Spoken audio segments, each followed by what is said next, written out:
Oke, semuanya selamat datang kembali di Rai Official episode ke-berapa sekarang? Kelima. Yang kemarin sempat kita berantem-berantem sama followers. Hari ini kita undang lagi followers dengan masyarakat yang lebih banyak, dengan orang baru juga. Semoga tidak ada keributan malam ini. Yang kita hari ini kedatangan 3 followers yang bisa diperkenalkan, Bang Oki. Silahkan. Ya, perkenalkan nama saya Ongki. Saya usia 20 tahun, masih mahasiswa, asli Bojonegoro. Terima kasih. Bojonegoro. Asik. Bang Arya, silakan. Ya, saya Arya, 17 tahun, dari Bogor, masih SMK. Nah, terima kasih. Terima kasih, sama-sama. Oke, Bang Yuda, silakan. Ya, nama gue Yuda dari Jakarta, umur 18 tahun, masih kuliah. Ya, terima kasih. Oke, jadi ada 3 followers baru kita hari ini yang sudah bergabung dan 2 admin seperti biasa. Ada Mas Dayat, say hi Mas Dayat. Mas Dayat. Yo. Mas Dayat. Yo. Oke, masuk. Oke, aman suaranya. Giliran dari record hilang suaranya. Bang Dika. Say hi Bang Dika. Oke, jadi semuanya sudah berkumpul. Mari kita mulai saja. Oke, kita mulai materi pertama. Sekarang kita akan mulai dengan review lawan West Bromwich Albion kemarin. Laga tandang Premier League. Ambisi mengejar City yang semakin menjauh. Tapi hasilnya seri. Kekecewaan untuk semua fans United, termasuk yang all out juga. Silahkan tanggapannya Mas Dayat. Oke. Saya selalu awal ya. Iya dong. Oke. Secara umum pertandingan kemarin rapat banget ya setelah WBA bisa cetak gol, di mana pertahanan sangat ya bisa dibilang parkir bis, semua pemain mundur, pemain MU kebingungan bagaimana cara menerobosnya. Alhamdulillah syukur Bruno bisa menyamakan skor. Ya, jadi di sini tidak hanya pertahanan yang menjadi PR Ole, tetapi juga bagaimana cara mengatasi klub yang sedang parkir bis. Itu dulu, nanti disambung yang lain. Oke, saya garis bawahi di sini masalah dengan tim yang parkir bus dan kebobolan lebih awal. Tanggapannya, Bang Oki, silahkan. Oke. Ya, buat pertama, menurut saya kan itu gol pertama WBA kan semenjak kick off sampai gol itu kan MU nggak pegang bola sama sekali, ya kan? Dia langsung kebobolan menit kedua, kalau nggak salah 1:30 apa berapa gitu kan. Ya. Habis itu di pertandingan itu juga kan setelah WBA unggul, WBA langsung dia defense total, sekali-sekali serangan balik, dan MU kan susah banget nembus pertahanan dia, nggak ada kreativitas yang lain selain Bruno kan. Jadi di pertandingan semalam tuh kelihatan banget kalau MU tuh butuh Pogba. Yang bisa nge-backup Bruno kalau Bruno dia nggak buntu, dan ketika Rashford di kanan dan Ukso depannya Martial tuh, Ukso benar-benar kayak nggak bisa sebagus ketika di depannya Ukso tuh Rashford. Jadi nggak tahu juga sih kenapa Ole masih mainin Martial. Masih teka-teki ya. Masih teka-teki. Oke, Bang Yuda, tanggapannya Bang Yuda. Apakah beneran MU butuh Pogba di lapangan? Gini, sebenarnya adanya Pogba, ya kita nggak butuh sih. Tapi jelas butuh apalagi untuk laga lawan West Bromwich kemarin kan.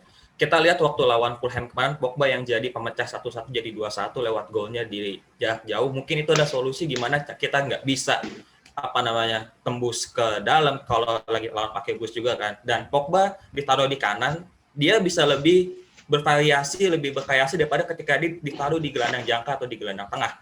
Karena memang itu tipikalnya Pogba yang menyerangkan. Dan Betul. agak aneh juga ketika Ole menaruh Martial di kiri, di mana Luke Shaw juga agak bingung dengan pergerakan Martial. Bukan sekali ini aja Luke Shaw agak bingung dengan Martial, tapi di beberapa match lain ketika Luke Shaw dipasangkan dengan Martial, justru Luke Shaw yang kebingungan gimana caranya ngasih bola ke Martial. Beda dengan adanya Rashford di depannya Luke Shaw kan.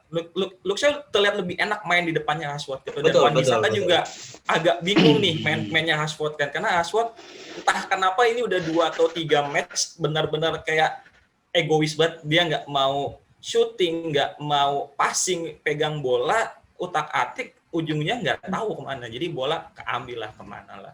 Dan juga Pogba ini adalah mungkin bisa bilang gelandang MU yang bisa tahan bola lebih lama dibandingkan Bruno atau McTominay atau Fred kan. Karena memang Bruno di statistik Squawka juga kehilangan bola sampai 531 kali, dan itu adalah minus banget kalau cuma ngandelin Bruno, McTominay, Fred yang mereka berdua nggak bisa terlalu keeping bola, dan melawan tim yang parkir bus ketika dia dapat bola langsung umpan ke depan. Dan ya itulah masalahnya MU sekarang, kita nggak punya gelandang yang bisa keeping bola lama-lama kayak Pogba. Makanya kalau misalkan Pogba nanti pindah, itu jadi PR besar buat MU. Semuanya membahas Pogba penyebab seri. Gimana dengan Bapak Takashi? Apakah betul Pogba absen membuat MU seri? Kalau gua dari kinerja wasit yang memang buruk di pertandingan kemarin, tapi secara permainan menurut gue emang udah layak imbang itu. Udah layak. Secara permainan. Kenapa sudah udah layak imbang? Kenapa? Ya karena MU sekarang masih bergantung di Bruno maupun Pogba. Emang gak ada pemain lain. Ini tim bukan individu. Masuk akal. Jadi menurut gue emang layak imbang sih. Selain kinerja wasit yang buruk, tapi dari sisi permainan layak. Karena emang nggak bisa terus parkir pesawat itu. Belum. Gol pertama buat mereka parkir pesawat. Jadi susah memang untuk menang kemarin. Ada kontribusi wasit juga ya dalam pertandingan semalam ya, apalagi untuk golnya WBA ya. Untuk golnya WBA. Gimana Bang Oki sendiri? Kinerja wasit selama pertandingan itu, apakah benar ada banyak pengaruh besar wasit sehingga menghasilkan skor yang seri untuk kedua tim? Kalau nggak salah di press conference-nya oleh habis match kan dia bilang golnya WBA kan itu nggak pelanggaran katanya kan. Nggak tahu juga sih dia sudut pandangnya dia kayak gimana. Tapi kalau dilihat WBA main semalam kan benar-benar setelah cetak gol dia defense total. Nah, nggak adanya Pogba kan jadi nggak ada yang bisa bagi bola ke depan selain Bruno kan. Luke Shaw juga kalau crossing ke tengah yang bisa cuma Luke Shaw, Rashford, Martial juga cuma tahan bola kan. Habis itu si ABB juga dia nggak bisa itu kan, nggak bisa offense-nya nggak bisa sebagus Luke Shaw. Jadi ya kalau wasit sih nggak begitu signifikan lah ya. Iya nggak, ya kan pasti semua tim juga ngalamin kayak gitu lah semuanya. Apalagi yang kayak gitu. Gimana Bang Arya? Kinerja wasit apakah berpengaruh cukup besar untuk hasil MU semalam? Sama kayak kejadian waktu lawan Liverpool, yang FA Cup atau Liga itu, yang babak pertama belum selesai tapi udah dibunyiin kan peluitnya. Ya. Sebenarnya gimana ya? Tapi ini lebih parah. Ini kalau nggak salah masih ada 20 detik atau 15 detik, dan itu fast counter itu bisa terjadi dalam 10 detik, itu bisa on target. Apalagi di belakang tuh WBA kayaknya cuma bisa 2 pemain. Nah, MU counter dan Martial, Fernandes, Cavani, sama Tomine ya kalau nggak salah ikut. Oh, Rashford. Nah, pada saat udah mau nyampe lapangan tengah, wasit tiba-tiba nih fluid. protes lah semua pemain karena memang ada sekitar 20 detik atau berapa detik lagi gitu. Yang masih Jadi, ada ya. wasit harusnya. benar-benar iya, harusnya masih bisa on target lah minimal. Atau jadi Minimal. corner kick mungkin. Atau Iya, setidaknya- minimal karena kita tahu Martial seperti apa. Gimana Mas Dayat, tanggapan Mas Dayat 20 detik terakhir. Soal wasit ya. Ya. Ya, secara peraturan kan seandainya itu ini kalau kita anggap sudah mepet sekali ya. Secara peraturan kan ketika serangan balik si klub pemegang bola harus menyelesaikan sampai sentuhan terakhir. Baru setelah lawan memegang bola dan membuang baru prit ya, baru fluid dibunyi. Dan juga tidak hanya itu saja, banyak beberapa kejadian yang kok rasanya wasit ini kok sudah ada, saya bermain konspirasi ya, kayak sudah ada hal-hal yang ada di balik itu, gitu loh, yang mencoba untuk tidak merugikan si pemuncak klasemen. Masuk akal ya, karena ada Mulai beberapa dari laga terakhir ini yang nggak cuma MU doang, beberapa kejanggalan sering terjadi ya. Nggak cuma di MU doang, di beberapa laga lain Premier League yang lain juga sempat Tapi terjadi. di garis bawahi untuk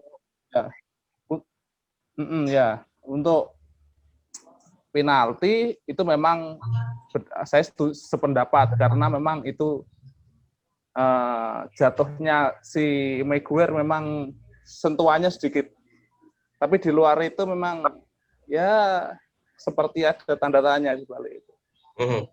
Dan kalau misalnya kita lihat datanya yang dirangkum sama Men, pada laga lawan WBA itu pemain dengan rating rendah adalah Martial dengan poin 3. Yang lain poinnya pada 5, 6, bahkan DG 8. Martial ini 3 sendiri. Martial bermain full time ya, 90 menit. Diganti. Ya, Diganti Greenwood. Diganti Greenwood. Diganti Greenwood di menit, gue lupa soalnya. 60-an. 70-an. 20 menit Greenwood main. Greenwood mempunyai rating 6. Martial yang bermain 60 menitan dengan rating 3. Bang Dika, ngapain aja Martial ini ratingnya 3? Nggak perhatiin Martial sih. Jadi menurut gua udah cocok lah rating 3. Karena emang nggak kelihatan shoot on target dan peluang-peluang emasnya itu nggak kelihatan. Jadi layak banget ya? Ya kayak nggak ada, ya layak kayak nggak usah ada dia 10 pemain aja udah cukup. Martial nggak jelek, tapi emang lagi underperform aja. Oh, lagi underperform aja. Masalahnya sampai kapan ini udah berapa episode ya kita bahas ya, kapan Martial bagus, kapan Martial bagus. Tapi minggu lalu kan bagus. Ya, saat 9-0 ya. Saat 9-0. Saat lawan West Ham pun dia bagus kok. Hanya kurang beruntung. Dan Ole di konversi persnya sudah ditanya oleh media by the way, soal media dan semua fans itu khawatir dengan keadaan Martial, dengan performanya Martial. Tetapi hanya Ole yang berseberangan dengan media, dengan semua fans yang beranggapan bahwa tenang aja, Martial sedang berusaha dan saya percaya dia akan oke. Kenapa cuma Ole doang yang bisa setenang itu menghadapi situasi Martial pada saat ini? Silakan Bang Ongki. Kalau menurut saya sih emang Ole kayak gitu ya. Jadi kan dia selalu ngelindungin pemainnya. Waktu masalah Van de Beek juga kan media kan banyak yang mengkritik permainan Van de Beek. Tapi Ole juga dia bilang kalau Van de Beek masih butuh proses dan lain-lain. Waktu ini juga Martial juga dibilang dia bakal Martial bakal berusaha ngembalikin ke performa terbaiknya. Tapi kan nggak tahu juga sih, Ole kan nggak tahu nih dia pasang Martial waktu lawan WBA kan dia pasang Martial, tapi kenapa dia nggak pasang Greenwood aja di sebelah kanan, Rashford di depannya Luke Shaw. Jadi dan Ole itu pasti selalu nyadangin Greenwood ketika Greenwood main jelek di pertandingan sebelumnya. Kan waktu lawan West Ham di FA Cup kan Greenwood gak kelihatan sama sekali. Makanya dia lawan BBL langsung dicadangin. Tapi kalau Martial yang main jelek, tapi dia tetap dipasang. Nah, itu alasannya kira-kira apa Bang Yuda? Kenapa hal itu bisa terjadi gitu loh? Main jelek dipasang terus, tapi yang sempat satu pertandingan main jelek ada angin. Kenapa itu tidak berlaku untuk Martial? Silakan Bang Yuda. Kalau gue lihatnya ini pendapat gue, tapi melihat situasi Martial yang kayak gini mengingatkan gue pada situasinya Lukaku dan Sanchez waktu tahun pertamanya Ole di MU kan. Mereka kan masih sering main ya, tapi mainnya tetap jelek dan musim berikutnya akhirnya mereka dibuang ke Inter Milan kan. Dan ini yang gue takutkan dari Ole. Ole terkesan melindungi pemainnya dari depan, tidak ingin ada omongan menjatuhkan pemainnya, tapi kita nggak tahu gimana nih di belakangnya Ole ini. Ole bakal sekejam waktu dia membuang Lukaku atau Sanchez, di mana Lukaku pun masih punya andil waktu MU menang 1-3 lawan PSG. Betul. Maksud gue Lukaku pada saat itu akhirnya dia tetap melempem, tapi silakan. Iya, masih bagus. Lukaku masih bisa cetak gol saat itu. Dan untuk Martial bermain di dua sisi, yaitu di sisi winger dan di striker, dan dua-duanya sama aja gitu performanya. Dan akhirnya muncul nih, apakah Ole sengaja pasang Martial untuk membuktikan kalau Martial bisa berkembang di sisa 13-14 match ke depan di Liga dan juga di Europa League, atau nanti ketika Martial benar-benar nggak bisa diandalkan, Ole masih punya ada Amad Diallo kan, udah promosi kan, ada Shola Shortir yang udah dapat kontrak senior dengan MU kan. Jadi Ole masih punya amunisi cadangan untuk ketika Martial benar-benar stuck di situ dan nggak bisa diandelin lagi. Siapa tahu Ole di satu sisi akhirnya bakal ngeganti Martial dengan Diallo sampai akhir musim, atau dengan Greenwood, dan musim depan Martial bisa dijual entah di awal musim, entah nanti di winter musim depan. Itu bisa aja terjadi kalau Martial nggak memperbaiki performanya. Mengingat juga musim depan kan kemungkinan Tahicong bakal balik juga, bakal ada Pelistri juga. Berarti Ole masih ada banyak opsi di winger dan di striker. Nah, betul, itu kan prediksi kita untuk depannya. Tapi untuk beberapa match lagi ya, mungkin lebih dari 5 match terakhir ini, Martial itu kondisinya seperti ini aja gitu. Dan kita masih ada harapan lah untuk bersaing di 4 besar. Kalau misalnya tetap dipasang Martial terus sampai akhir musim, kayak kejadiannya Lukaku atau Sanchez yang misalkan cedera pada saat itu, pasang terus, ya besar kemungkinan MU akan terlempar dari zona 4 besar. Dan jika ini terjadi, ya sepertinya akhir musim akan sama seperti musim kemarin yang kita harus tutup buku lebih cepat daripada sebelumnya. Kira-kira prediksi gue sih seperti itu soal Martial. Dan kita lanjut aja, kita cukup bahas WBA-nya dan Martial yang gak ada habis-habisnya. Di setiap podcast pasti ada Martial. Gue sampai bosen ngebahasnya ya. Sekarang kita akan membahas previewnya soal lawan Real Sociedad Europa League. Preview lawan Real Sociedad, apakah kita mulai dari yang paling belakang dulu, dari kiper. Kira-kira siapa yang lebih layak untuk Europa League? De Gea atau Dean Henderson atau bahkan Legrand? Silakan Mas Dayat, atau El Papi juga masuk. Ya, masuk ya. Oke. Seandainya memang Romero itu sudah beberapa kali menjalani permainan, mungkin posisi itu bisa diberikan ke El Papi. Tapi karena kondisinya El Papi juga belum bermain sama sekali dan ya tidak mungkin dia diberikan. Tapi ya ada kemungkinan, tapi kira-kira ya sangat kecil. Legrand kelihatannya tidak. Terus mungkin kalau kelihatannya sih De Gea, tapi Dan pun juga sangat berpotensi menggantikan posisinya, apalagi kan Dan juga diberi posisi lebih di luar Liga Inggris ya. Jadi kelihatannya 50% De Gea Dan. Itu. Kalau saya sih belum bisa memastikan dari dua itu yang mana yang lebih bisa. Kalau untuk match mungkin ke depan, tapi kalau untuk jangka panjang mungkin Dan lebih diutamakan di Europa League. Kemungkinannya masih 50-50 lah ya sama De Gea lah ya. Ya, Mas Arya, kira-kira siapa yang layak Mas Arya? Dean yang diberi jam terbang lebih atau De Gea yang sudah berpengalaman tinggi di kompetisi manapun untuk MU? Kalau dari segi Ole kayaknya Martial lagi. De Gea. Martialnya udah. Iya. Martial. De Gea sih. Terngiang Soalnya juga Martial. ya tahu sendiri lah kalau Ole itu gimana kan. Terus sebenarnya Dan juga punya peluang di sini. Cuma mungkin Ole juga sedikit belajar dari kesalahan lawan Başakşehir. Itu benar-benar mental Euro-nya Dian tuh belum kebentuk gitu. Ya di balik itu semua memang back-nya juga ya gitulah. Tapi Dan ini masih butuh jam terbang yang mungkin kayak FA Cup atau Carabao mungkin, atau mungkin nanti musim depan bisa dipakai Community Shield jika juara FA mungkin. Nah, tapi kalau untuk Eropa kayaknya masih De Gea. Kenapa Community Shield-nya nggak via juara Premier League gitu? Kenapa optimisnya juara FA itu? Kalau masih kayak gini terus kayaknya agak sulit sih Premier. Agak sulit. 45%. 45%. Tapi kalau FA masih bisa. Asal nggak kepleset aja lawan Leicester nanti. Aha. Oke. Sama City out.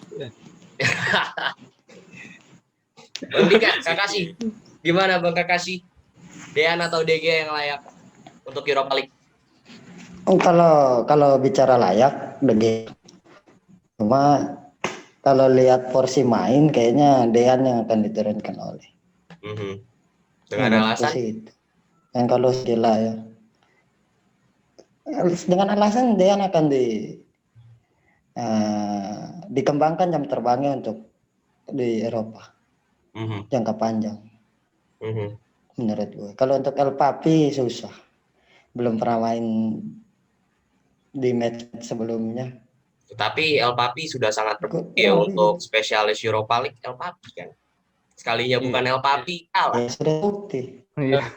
Tapi kalau udah nggak biasa main kan, Iya. Kaku lah ya. Main kan biasanya kaku. Ya, bahasa itunya kaku lah. Kurang lebih kayaknya Dean yang akan dipasang oleh. Oke. Kira-kira Dean yang akan dipasang oleh. Bang Dean, ada yang tim Dean atas dasar jam terbang, ada juga yang tim De Gea yang konsisten menjaga gawang United. Dan Bang Oki sendiri gimana untuk jalannya pertandingan nanti kira-kira lawan Real Sociedad yang di La Liga cukup oke lah untuk sebuah klub Real Sociedad di La Liga. Kira-kira gimana untuk menghadapi MU lagi angin-anginan ini? Kurang lebih sih gaya permainan Real Sociedad sama Sevilla hampir sama ya.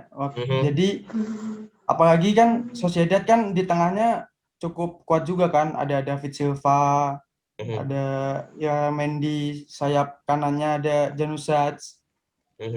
Ya tengahnya cukup bisa lah buat nyetak gol di gawang MU. Jadi 50-50 sih, maksudnya MU juga belum tentu menang kan, ini mainnya di kandang Sociedad dulu kan. Betul.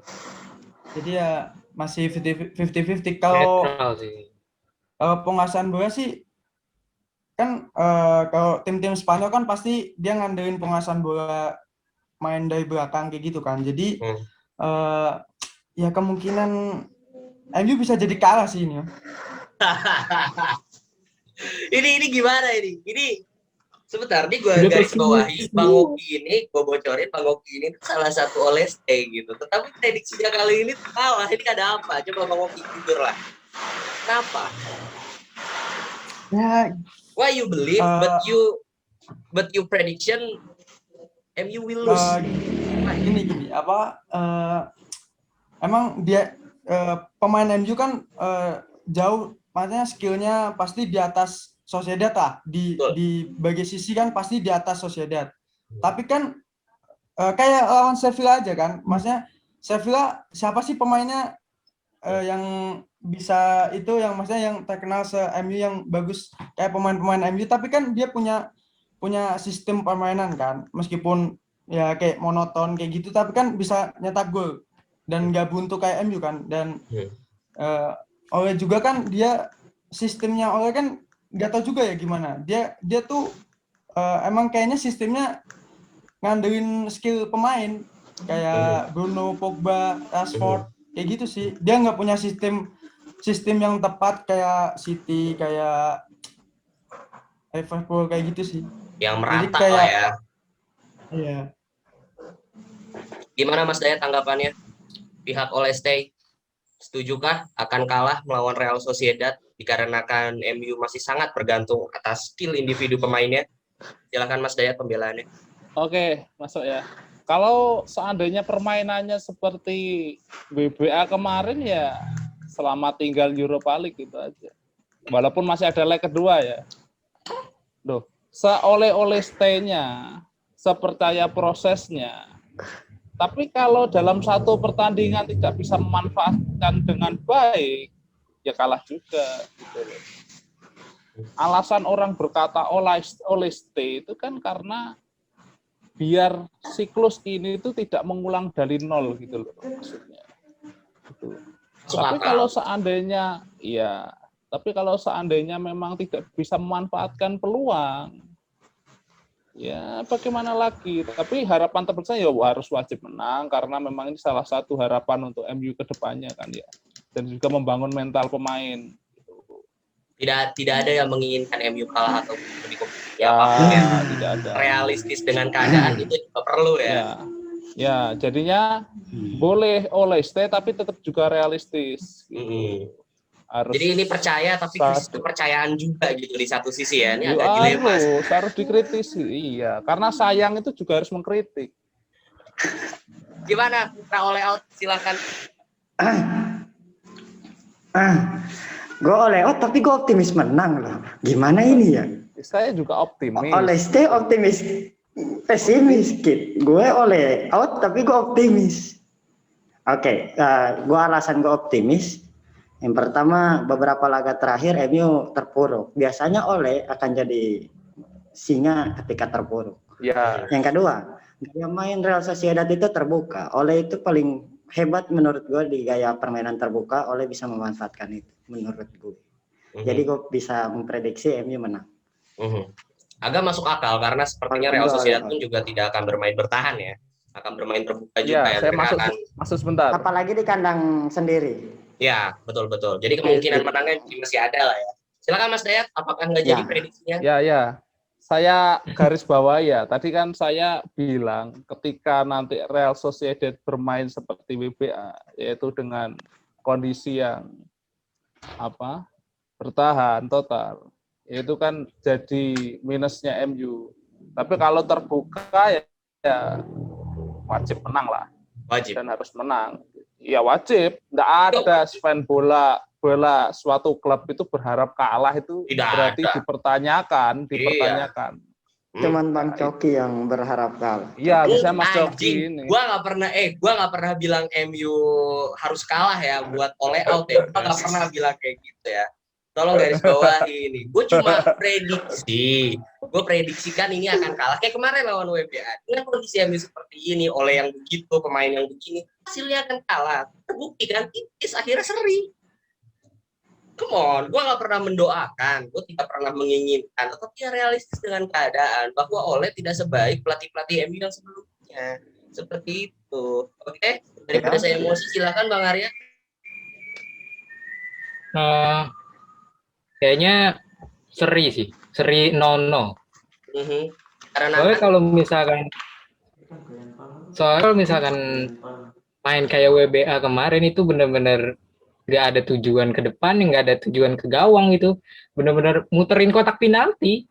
Bruno passing Greenwood passing Bruno, passing lagi ke Rashford, passing lagi ke Luke Shaw, sekalinya crossing mentah. Ya, Mas, ya, iya, gregetan gitu. Kenapa nggak ada yang berani ngambil shooting dari jauh kayak Pogba?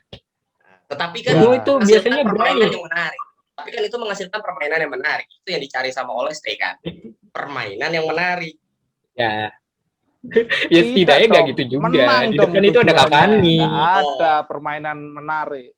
Lah yang Kalau selalu tujuannya digugu-gugukan sama tim Oleste kan itu. Lihat Mourinho Kalau mainnya tujuan ngebosenin ya kan. Bentar. Permainannya tidak bagus. Kalau tujuannya permainan baik, ikut lomba juggling aja, lomba freestyle aja, nggak usah main Main FIFA bola. Volta sekalian. Iya dong. Tujuannya ya menang dong. Tujuannya menang ya, Juara. bermain bagus dan tujuannya menang. Salah pelatih kalau itu. Ya Bang Dika ya? Wah, Saya Oleste tapi saya lebih suka main jelek tapi menang daripada main bagus kalah. Lah iya begitu kan. Nah, Itu yang dicari kan. Karena yang Main akan bagus masuk kalah nggak ada bedanya sama Leeds United. betul. Karena yang akan diingat di statistik itu adalah menang berapa, seri berapa, kalah berapa. Bukan main bagusnya Bukan main bagus berapa. main jeleknya berapa. Main jeleknya berapa? Nah, nggak dihitung gitu. Yang dihitung itu nih orang, Ya, nggak trofinya banget. berapa, gitu kan, menangnya gimana, itu yang akan dicatat di sejarah. Juventus nggak akan dicatat di sejarah, masuk runner up mulu di champion. Yang dihitung tuh trofi. Jadi gimana, Bang Ongki? Silakan Bang Ongki, tanggapannya. Main bagus atau menang, tapi main jelek? Bukan main jelek sih, mainnya ngebosenin. Tapi menang. Itu susah sih emang. Buat nentuin itu susah. Soalnya kan main bagus kan juga kita nonton bola kan pasti kayak kita kalau Hiburan. kita udah hobi menonton bola ya kayak gitu kan. Tapi kalau yang kita tonton tim kita, jagoan kita mainnya ngebosenin kan juga nggak enak juga kan. Apalagi kalah lagi kan. Nah, itu. Udah main bosenin kalah lagi kan. Mending main bagus tapi kalah. Dan Boleh. dan Itu apa- boleh. Itu Tapi- boleh. dan apa kalau Ada apa pride kalau tersendiri. kalau main bagus kan pasti gak mungkin dong kalau main bagus dalam satu musim berapa tuh berarti 38 pertandingan main bagus kalah kalah mulu kan gak mungkin kan pasti bakal menang. Pasti Jadi ada kan menangnya. Iya maksudnya kayak gitu jadi kan mending main bagus tapi kalah udah itu aja. Berarti orientasi gua nggak bilang ini mewakili semua Oleste, tetapi salah satu pendapatnya Bang Oki kalau gua nangkepnya adalah apa tuh tadi gua lupa. Ya sudah pokoknya begitulah. Mas Dayat. ya. Apa pertanyaannya? Soal apa? Iya, main bagus tapi begitu apa main jelek tapi begitu. Kan ini masuknya di filosofi bermain kan. Kalau dulu teman-teman tahu itu kan ciri khas bermain bagus, bermain cantik itu kan kebanyakan berasal dari Amerika Latin. Brasil, Argentina, dan kawan-kawan itu. Tapi hari demi hari sepak bola Eropa lebih menunjukkan di mana pertandingan itu yang penting penyelesaian akhir, hasil terakhir, yaitu gol dan menang, efisiensi. Jadi lama-kelamaan bermain cantik pun itu porsinya dikurangin karena memang terlalu lama buang-buang waktu dan sebagainya. Tiki-taka juga sudah mulai berevolusi kan di tangan Pep. Iya, dan kalau memang seperti itu terus kan pasti ditebak oleh lawan. Jadinya memang di sini diusahakan bermain bagus itu maksudnya bermain bagus bukan main seperti orang main kucing-kucingan gitu enggak, tapi ya tetap tujuannya bermain bagus dan menang gitu.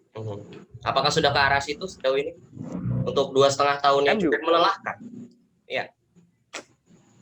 Terkadang bagus gitu, tapi terkadang juga ngeselin gitu. Nggak tahu harus bagaimana kan gitu. Kita semua gue yakin sudah sangat optimis ketika kita berhasil menang lawan PSG di kandang PSG yang kemarin ya. Karena jujur aja gue sebagai all out, gue melihat itu sebuah pertandingan yang sangat menarik, pertandingan yang sangat rapih dari MU dari segi pertahanan dan serangan baliknya, layak menang banget di kandang MU di kandang PSG. Tapi kenapa sekarang down lagi? Down lagi apa? Padahal komposisi pemain sama. Semuanya masih ada, pelatih juga masih sama. Tapi apa yang membuat itu berubah gitu loh? Kayak energi di saat lawan PSG itu tuh kayak hilang gitu aja gitu. Ya karena MU punya kebiasaan bermain bagus dalam tekanan. Itu lucunya gitu. Ketika lawannya nggak begitu berat, dia main santai tambah keblinger gitu. Jadi Masa seperti harus. Jadi saya rasa memang kan lihat faktanya seperti itu kan. Ketika Ole itu diserang habis-habisan di media dan kondisinya jelek, berarti dia akan menampilkan permainan yang bagus. Kebanyakan seperti itu. Makanya aku nggak pernah mempermasalahkan teman-teman yang menyerukan tagar Ole out. Itu ya tergantung pemain sama klub sendiri. Kalau dia mengambil sisi positif itu bisa jadi lecutan buat Ole biar bermain lebih bagus. Tapi kalau pemainnya lembek ya down dia. Betul. Makanya kita butuh sosok Ramos ya. Semoga saja ya. Tim panas Ramos akan Amin. datang. Semoga. Oke, kita ke pertanyaan yang terakhir. Bang Kakashi, prediksinya berapa lawan Real Sociedad? 2-1 lah. 2-1. Dan menambahkan tadi, nggak ada standar main bagus, main dalam dunia sepak bola, tetap cetak gol yang utama. Dan Karena itu ini. kenapa magisnya hilang waktu lawan PSG, sekarang udah nggak ada. Gue rasa itu karena tim-tim udah mulai ngebaca dan udah mulai takut dengan permainan United kemarin. Dan mereka lebih bermain tertutup. Kalau kemarin MU di bawah, mereka lebih bermain terbuka, menganggap remeh United, dan akhirnya Ole memanfaatkan itu. Menurut gue di situ. Jadi sepertinya tidak ada main bagus, main cantik, punya gol lah ya. Oke, nanti kita sambung lagi. Silakan Bang Arya, prediksinya skornya. 0-0. 0-0. Yoi, 0-0. Iya. 0-0. Hasilnya Kalau masih kayak kemarin kayaknya 0-0. Oke. Bang Yuda, prediksinya Bang Yuda. 2-2 sih, karena lihat pertandingan MU ke belakang kan kita udah jangan clean. Udah gitu kan sekarang pemainnya Sociedad lagi pada bagus-bagus. Lihat Oyarzabal yang kemarin cedera ternyata bisa balik lebih cepat juga. Ada Alexander Isak juga. Di kanan bisa ada Porto, ada Zanujas, juga ada David Silva, maestro Liga Inggris yang pindah ke Spanyol itu. Pas kita tahu temu Sociedad ada David Silva, wah ini mata pemain City ini untuk bisa clean sheet udah sulit kalau kita masih main Maguire, Lindelof, Luke Shaw, AWB, ya udah. Tapi untuk mencetak gol pasti bisa karena pasti Sociedad mainnya terbuka kan. Mereka nggak mungkin bertahan, apalagi mereka satunya kan home, ya kan. Betul. Yang kedua kita cari gol away karena tahu sendiri lah kita kalau di Old Trafford mainnya udah nggak karuan lagi. 9-0 terus 3-3 hampir dimbalap Everton. Jadi saya kira 2-2 cukup sih. Kalau kita mau cari gol tandang itu aman 2-2. Mas Dayat, prediksinya Mas Dayat. Saya kalau memang bermainnya terbuka, saya prediksi 3-2. Tapi kalau memang kalau memang seperti kemarin ya berarti bisa dibawah itu. Tapi prediksi saya 3-2 menang. 3-2 akan menang ya. Bang Oki, prediksinya Bang Oki. Kalau pengennya sih menang ya, tapi pengen. Realistisnya sih mungkin 2-1. Soalnya feeling gue MU pasti kebobolan duluan nih pasti.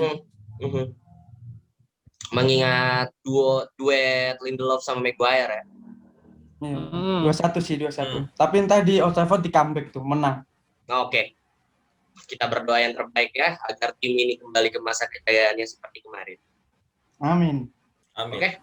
Thank you semuanya yang sudah bergabung. Thank you 3 followers ini. Terima kasih untuk Bang Oki, Bang Arya, dan Bang Yuda. Kita akan kembali lagi di episode berikutnya. Tetap stay tune di channel ini karena kita akan rutin update setiap setelah match. Ya, pokoknya kita update. Oke. Jangan lupa like dan subscribe di channel ini biar kita semakin semangat uploadnya. Dan thank you. Bye-bye.